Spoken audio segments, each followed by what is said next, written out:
He never wrote a single book. He left behind no scrolls, no official teachings. And yet, Socrates changed the world forever. Born in ancient Athens nearly 2,500 years ago, Socrates was more than just a philosopher. He was a revolutionary thinker, a moral challenger, and, ultimately, a martyr for truth. This is the story of Socrates, the father of Western philosophy. Before Socrates, philosophy was largely concerned with the cosmos, the stars, elements, and nature of the universe. Thinkers like Thales and Anaximander sought to explain the physical world. But Socrates turned philosophy inward. Instead of asking, "What is the universe made of?" he asked, "What is virtue? What is justice? What does it mean to live a good life?"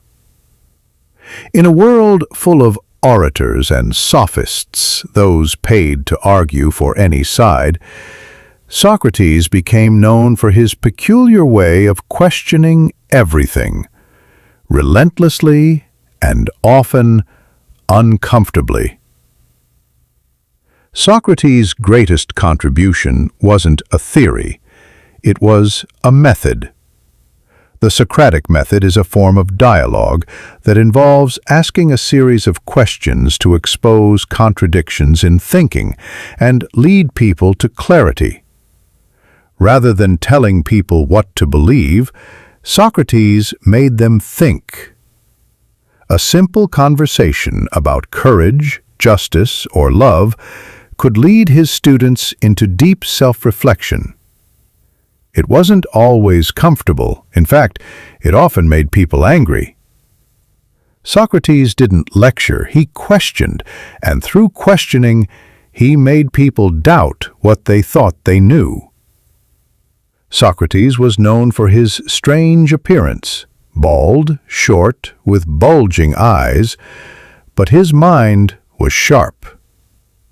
He served as a soldier, was fearless in battle, and walked barefoot through the streets of Athens, engaging citizens, slaves, and elites in philosophical debate. He never took money for teaching. He lived in poverty and claimed to know nothing, and that, he said, was the beginning of wisdom. He believed that an unexamined life is not worth living. But not everyone appreciated Socrates' questions. As Athens declined after the Peloponnesian War, many began to see Socrates as a dangerous influence, especially because some of his former students, like Alcibiades and Critias, betrayed the city. In 399 BCE, Socrates was put on trial. The charges?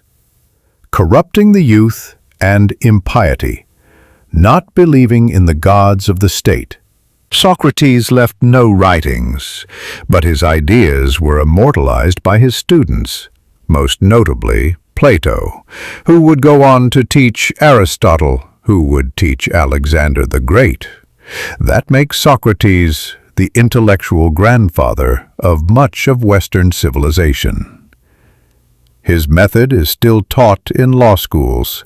His moral courage still inspires activists, and his message still echoes through time. The unexamined life is not worth living. Socrates may have died in 399 BCE, but in every classroom, courtroom, and quiet moment of self-reflection, he lives on.